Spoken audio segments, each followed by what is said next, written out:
안녕하십니까? 중심 단어로 읽는 시편입니다.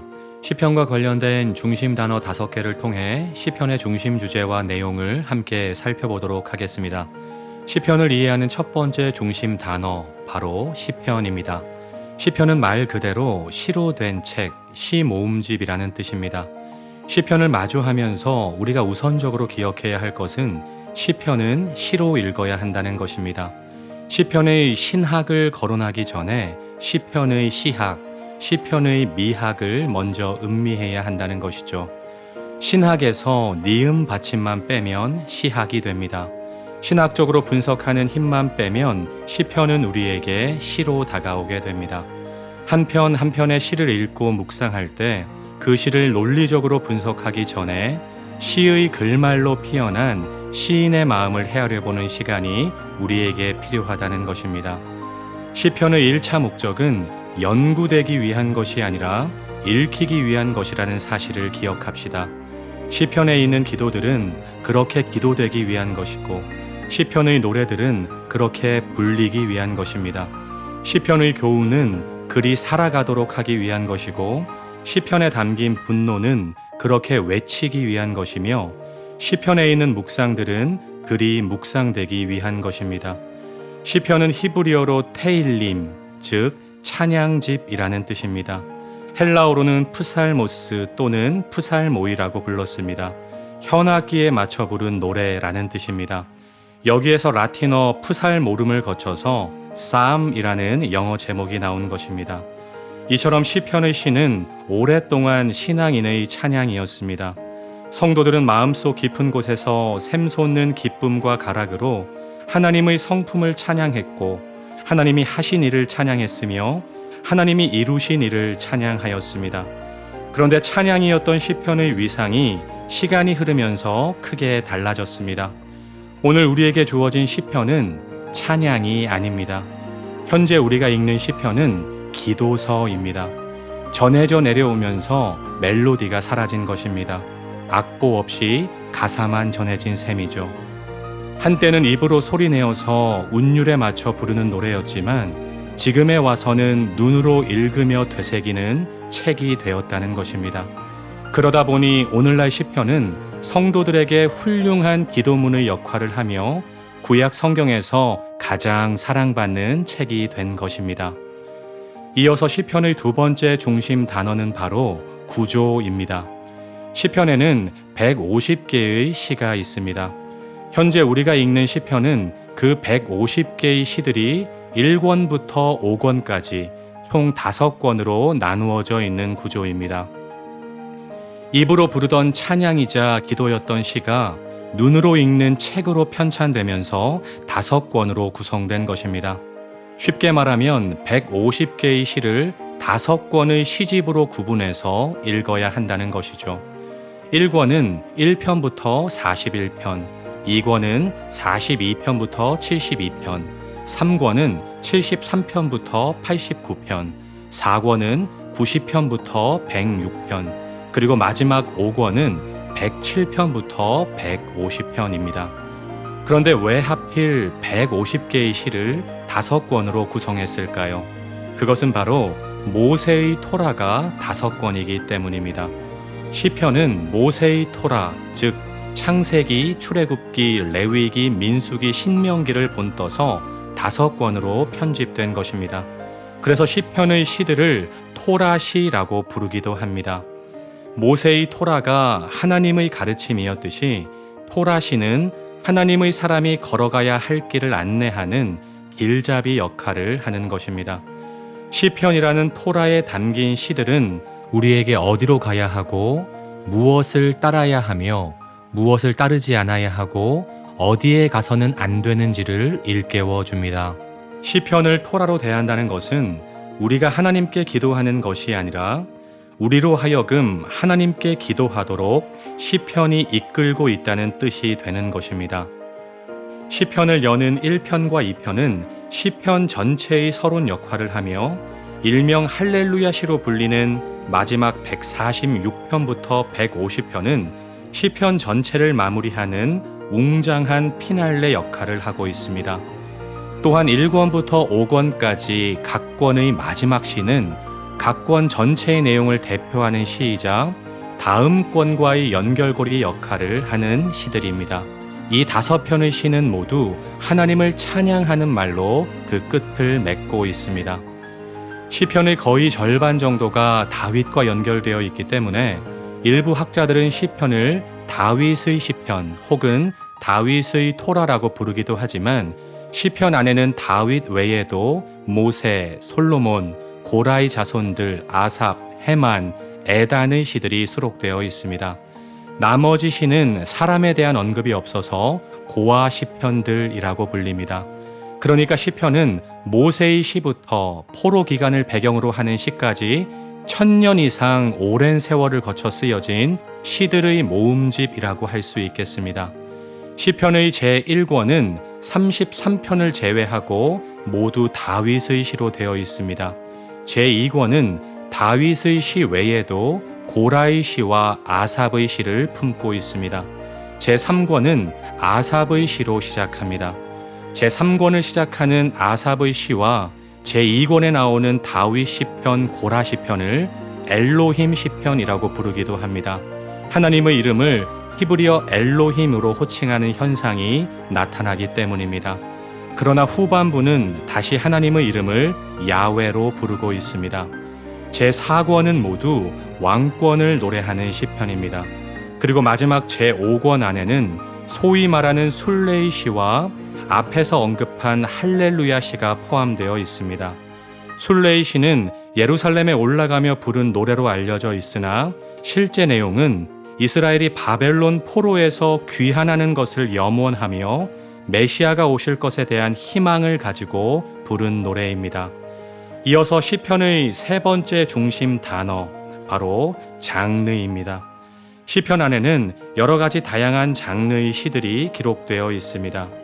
학자들이 시편을 이해하고 시편이 처한 상황 속으로 깊이 들어가기 위해서 시편들 사이에서 발견되는 양식이나 주제의 유사함과 다름의 패턴을 찾아 장르를 나누게 된 것입니다. 학자들마다 분류하는 방식이 다르지만 본 영상에서는 시편의 장르를 크게 도움 요청시, 찬양시, 감사시, 지혜시로 분류하여 그 특징을 살펴보려고 합니다. 먼저 탄식시 혹은 애탄시라고도 불리는 도움 요청시는 시편 전체에서 가장 많은 비중을 차지하고 있습니다.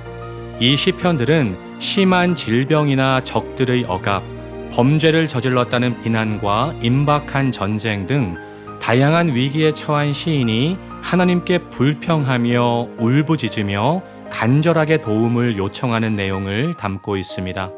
도움 요청시는 개인 도움 요청시와 공동체 도움 요청시로 나눌 수 있으며 개인 도움 요청시가 공동체 도움 요청시보다 훨씬 더 많습니다. 한마디로 도움 요청시는 어려움 가운데 있는 개인이나 심각한 위기에 직면한 공동체를 위한 기도라고 할 수 있습니다. 찬양시는 시편 전체에서 두 번째로 많이 등장하는 장르입니다.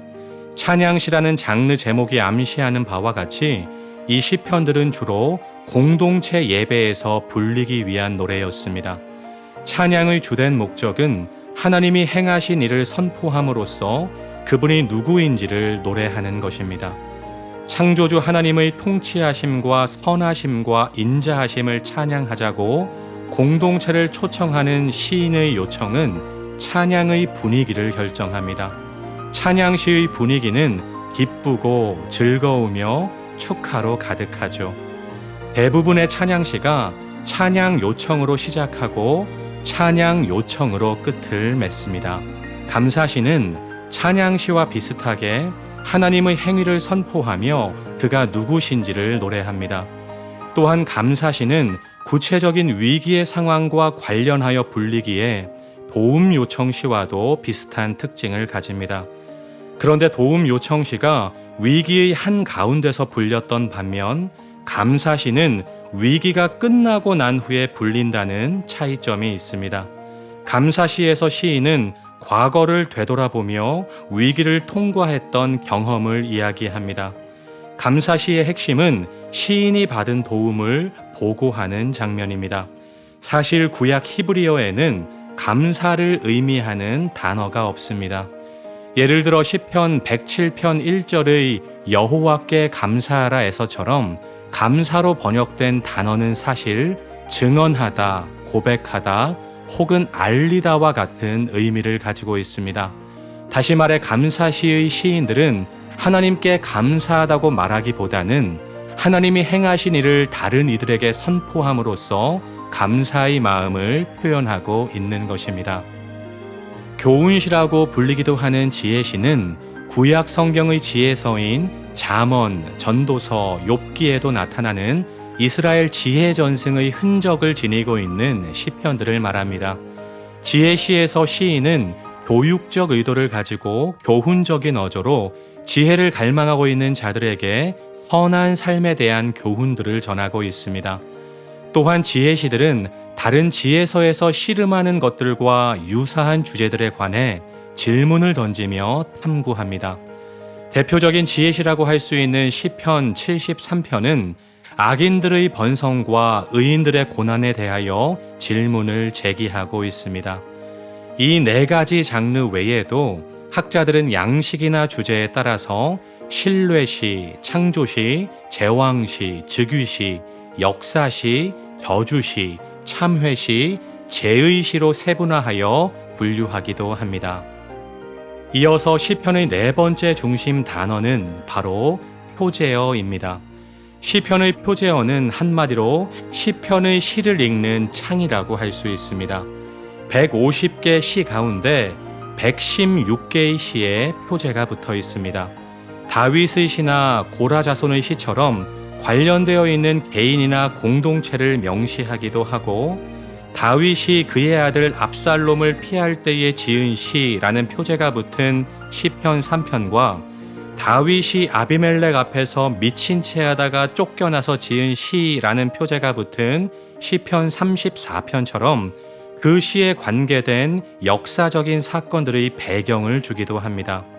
또한 인도자를 따라 현악에 맞춘 노래, 인도자를 따라 관악에 맞춘 노래라는 표제가 붙은 시편 4편과 5편처럼 음악 반주에 대한 지침을 제공하기도 합니다. 시의 표제에 나오는 이런저런 음악 용어들은 아마도 성가대 지휘자에게 주는 지침인 듯합니다. 그러나 어떤 전문 용어들은 오늘날 그 뜻을 정확하게 알기 어렵습니다.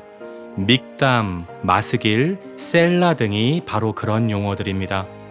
특히 시의 중간중간에 71번이나 사용되는 셀라는 그 의미에 대해 아직도 논란이 많은 용어입니다.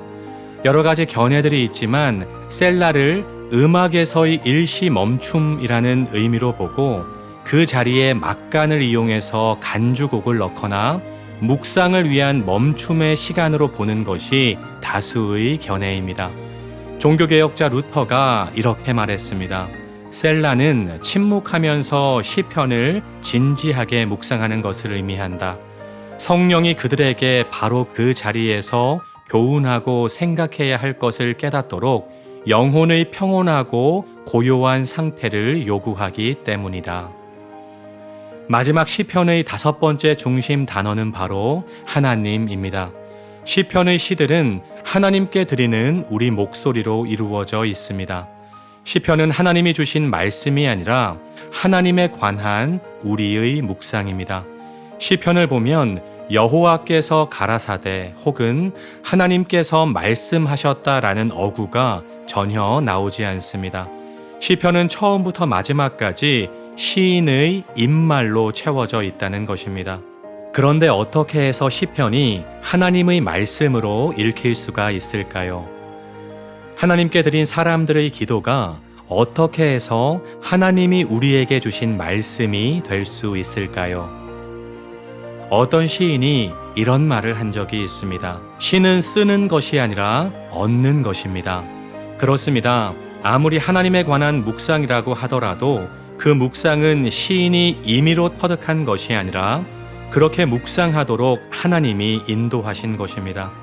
하나님이 이스라엘을 대화의 상대로 선택하신 것이지 이스라엘이 하나님을 대화의 파트너로 끌어들인 것이 아닙니다. 그래서 시편은 하나님의 시가 되는 것입니다. 시편의 중심에 하나님이 계십니다. 구약의 시편에 담긴 시를 하나님을 향한 시, 하나님에 의한 시, 하나님이 쓰신 시로 보는 것이 너무나도 중요합니다. 동네 세메줄 성경 시편 묵상이 150개 시편 전체에 녹아있는 하나님의 초상을 발견하고 시편을 통해 우리에게 기도와 찬양과 고백을 가르쳐 주신 하나님의 은총을 깨닫는 복된 여정이 되었으면 좋겠습니다. 네, 이렇게 해서 시편을 5가지 중심 단어, 시편, 구조, 장르, 표제어, 하나님으로 정리해 보았습니다. 시편 묵상을 통해 하나님이 주시는 큰 은혜와 축복과 위로가 말씀 삶 공동체에 넉넉하게 임하기를 기대합니다. 감사합니다. 동네 세메줄 성경 개관 시리즈 다음 영상에서 또 뵙겠습니다. 평안한 하루 되십시오.